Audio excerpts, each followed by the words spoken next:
Before everything collapsed, life felt normal. I was working a decent job at a local firm, coming home every evening to a man I thought was my forever. Daniel. Tall, charming, emotionally supportive, or so I thought. We had been together for nearly 5 years. Everyone said we were the perfect couple. Instagram loved us. My family adored him. Even strangers complimented our connection. But no one saw what was happening behind closed doors. Not even me. One Wednesday night, after dinner, I walked into the bedroom and saw Daniel hurriedly close his laptop. His face went pale. "You okay?" I asked casually, already feeling a strange weight in the air. "Yeah," he said too quickly. "Just emails from work."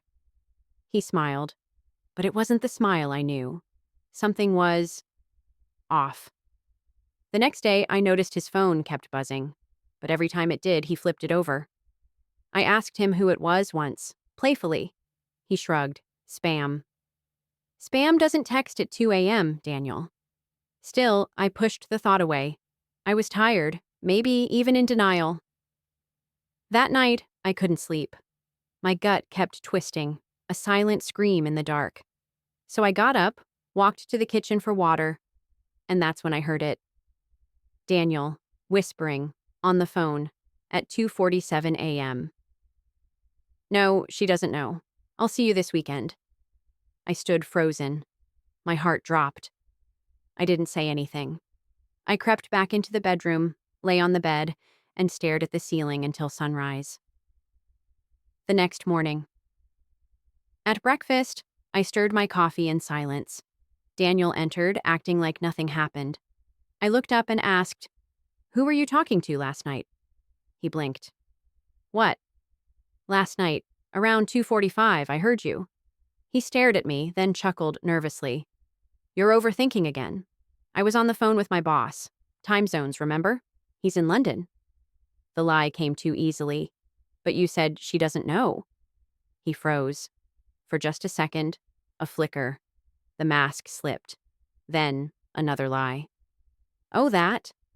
I was talking about my sister. She's pregnant, and no one in the family knows yet." I wanted to believe him.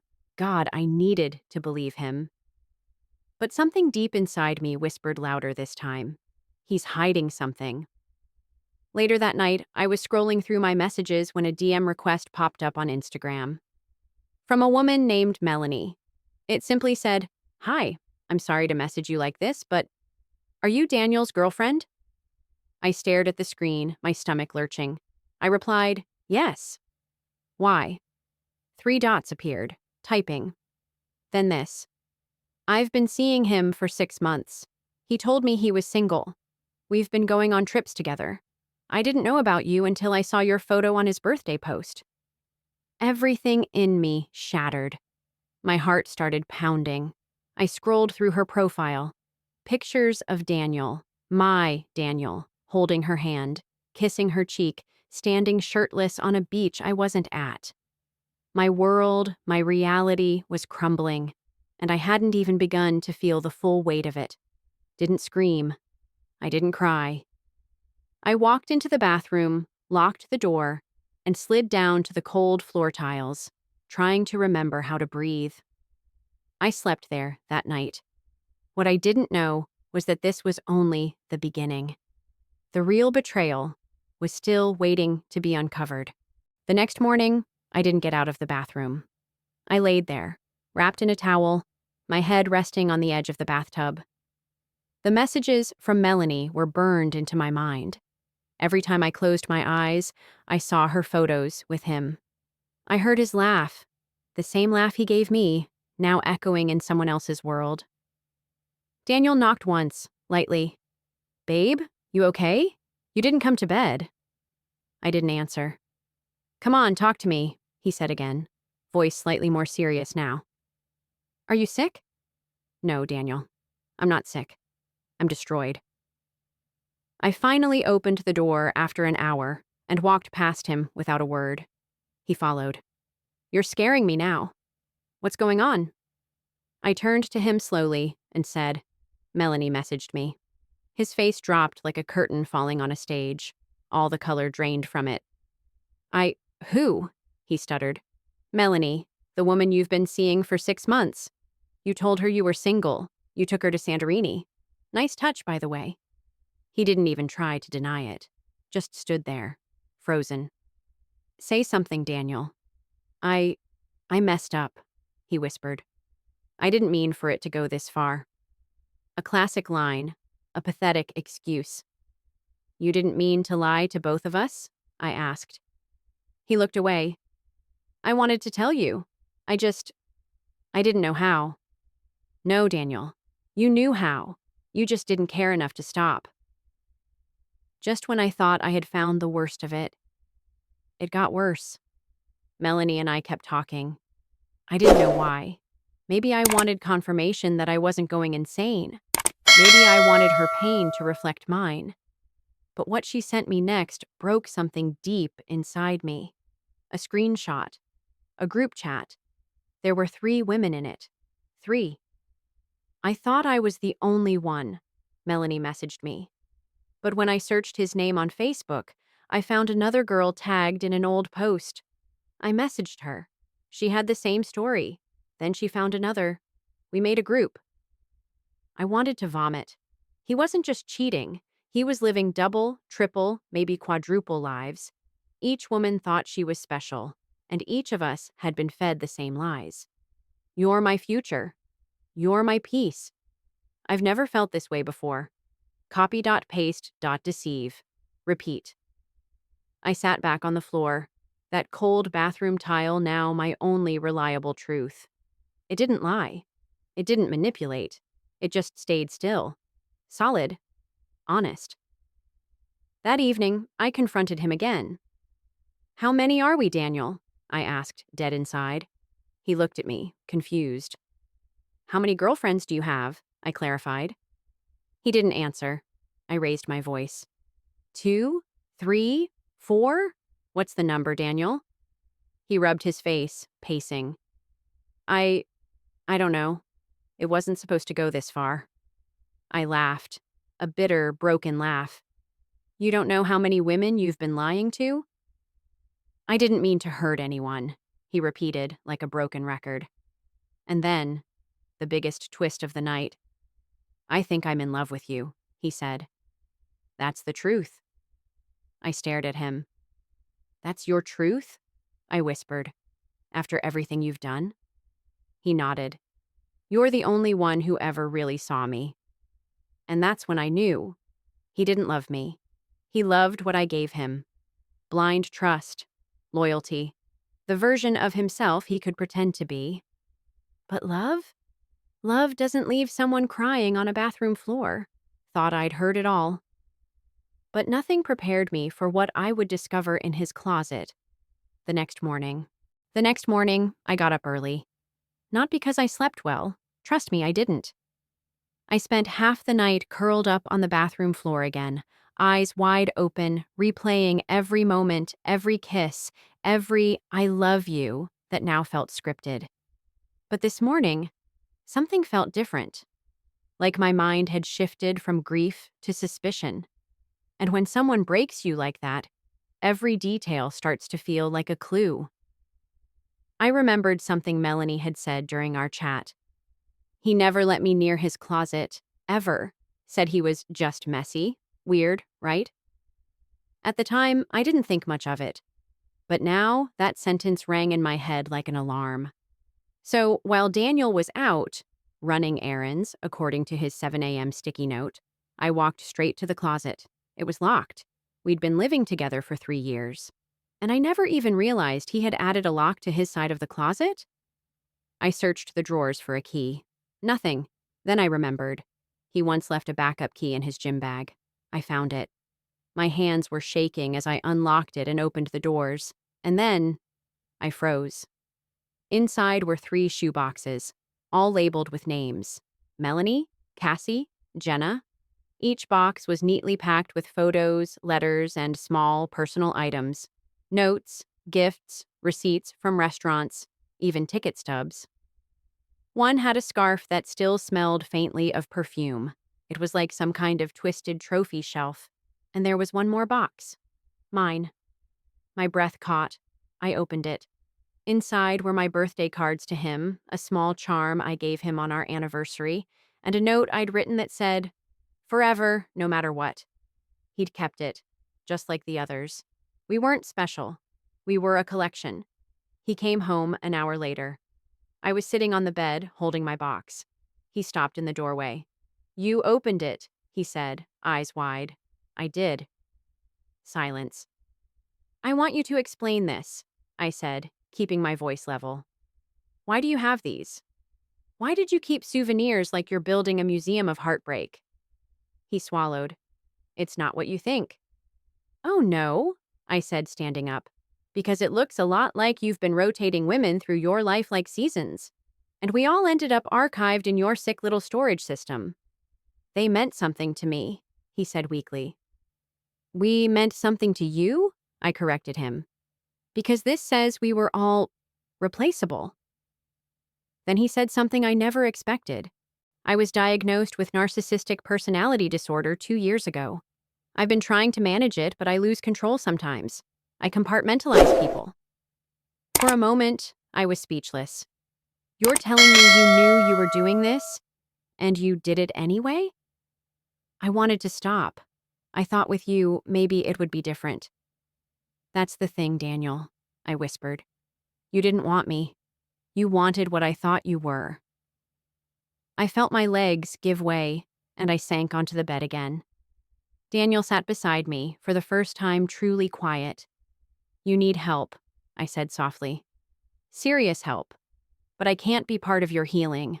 Not after this." He nodded, tears in his eyes. "I know. I think I always knew." Then, just when I thought I'd heard it all, he reached into his pocket and handed me an envelope. I opened it. A letter to another woman, written yesterday. "I thought you said you stopped." Daniel looked down. "I was going to end it, I swear. But now, I don't know how to stop." And just like that, I realized he never planned to stop. He was planning his next chapter, without even closing mine. And the craziest part? That letter wasn't to Melanie, or Cassie, or Jenna. It was to someone I knew. I sat on the bed, still holding the envelope in my hands like it was poison. The handwriting was unmistakably his. The words inside? They weren't sweet. They were strategic. "I miss our moments. I know I've been distant, but I'm working on it. Give me time. She suspects something, but she doesn't know it's you. Yet." My heart was pounding in my ears. "She suspects something. She doesn't know it's you. Who the hell was you?" I flipped to the last line of the letter. That's when I saw the name. Avenue. The room went silent. Avenue. My best friend. Suddenly, so many things clicked. The time Ava randomly bumped into Daniel outside his gym. The secretive giggles when I'd tell her about our fights. The way she always asked, "Are you sure he's the one?" with this weird smirk. I thought she was just being protective. I never imagined she was being possessive. I called her. She answered on the second ring. "Hey, babe. What's up?" I didn't waste a second. "Don't lie to me, Ava. How long have you been sleeping with him?" The silence on the other end was so heavy, I could feel it crawl through the phone. What are you talking about?" she finally stuttered. "I found the letter, I know. Just tell me the truth." More silence. Then a soft, breathy, 7 months. I blinked, stunned. "You were there when I cried to you about him. When I thought he was cheating. You were sitting on my couch, helping me track your own texts." "I didn't mean for it to happen," she whispered. That line again. The universal excuse of betrayers. "You were supposed to be my friend, Ava. My safe space." "I know. I was weak. He told me you two were falling apart, that you were distant. He said you knew and didn't care anymore." "And you believed him?" I laughed bitterly. "You believed the man who's cheating on you too, by the way.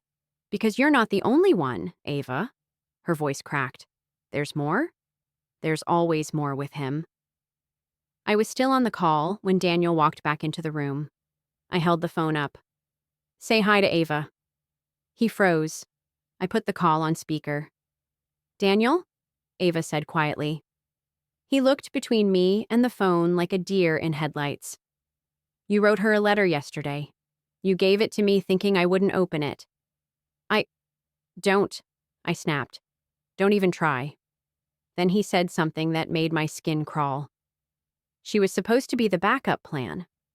I looked at him in disbelief. Ava's voice trembled through the speaker. What?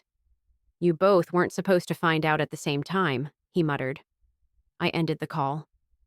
For a few seconds, I just stood there. Then I whispered, You are not a broken man, Daniel. You are a dangerous one. He looked at me like he didn't understand. I just wanted love. No, I said. You wanted control, and you got it. Until now.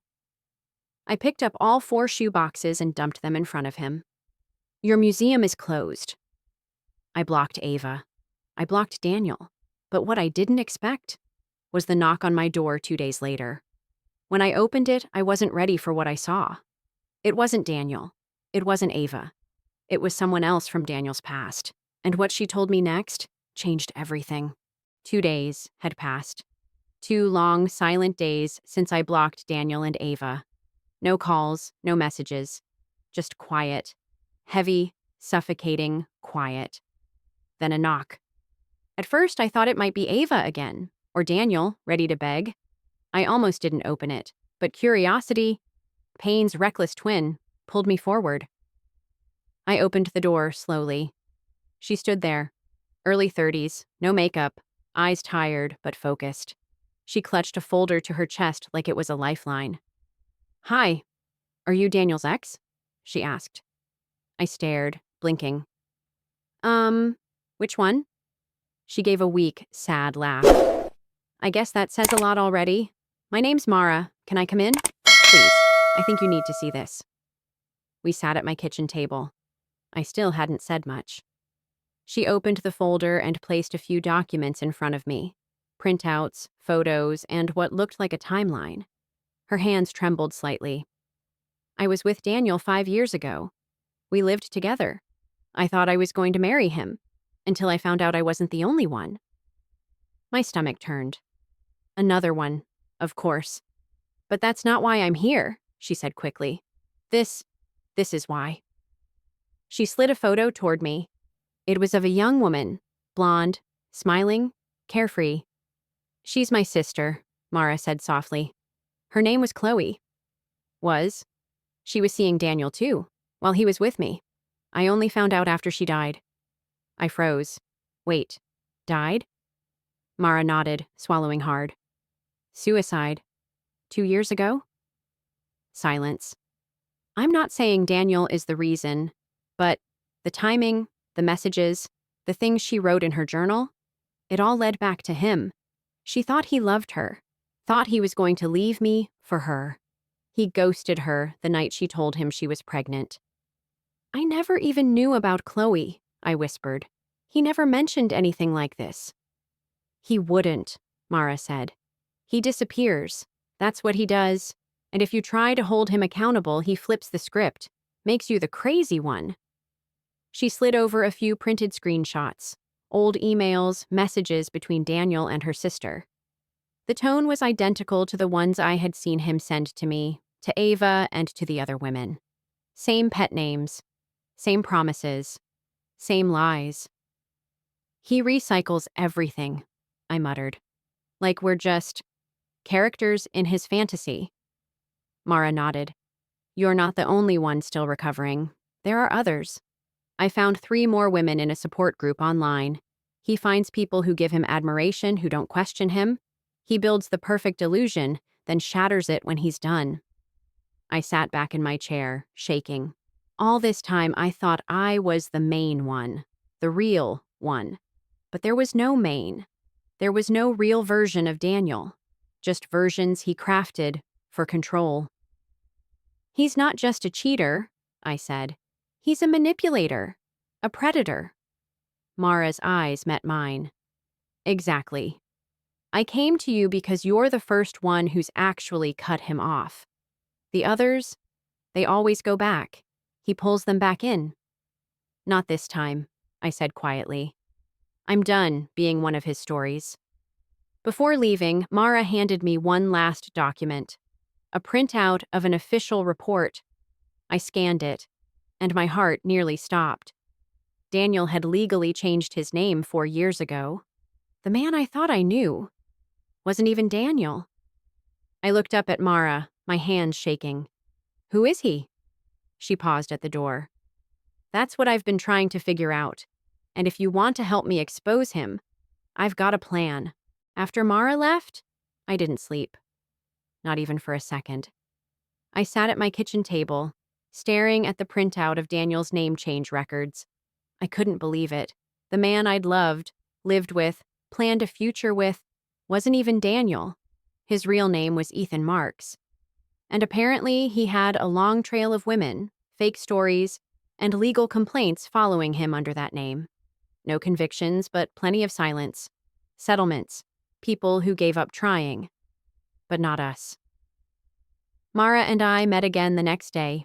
She had already started compiling everything. Messages, emails, voice notes, even screenshots from women around the country. He's done this in at least 4 cities, she said. New name, new story, same cycle. I felt sick. We have to go public, I said. Mara hesitated. Are you sure? It'll be ugly. He'll try to flip everything. I don't care, I replied. He's ruined enough lives hiding in the shadows. It's time someone turned the light on. As we prepared to go public, I received an anonymous email from an account with no name. Subject line, "You don't know the half of it." Inside was an attachment, a scanned marriage certificate. Ethan Marks, aka Daniel, had legally married a woman named Rebecca James 8 months ago. While he was with me, while he was writing Ava letters, while he was texting Melanie and calling Jenna, he was married. This wasn't just emotional manipulation. This was fraud. I stared at the certificate for a long time, the silence in the room pressing down on me. Then I picked up my phone. We launched a private blog first. Mara and I, with testimonials from other women. We didn't name names immediately, just told the story.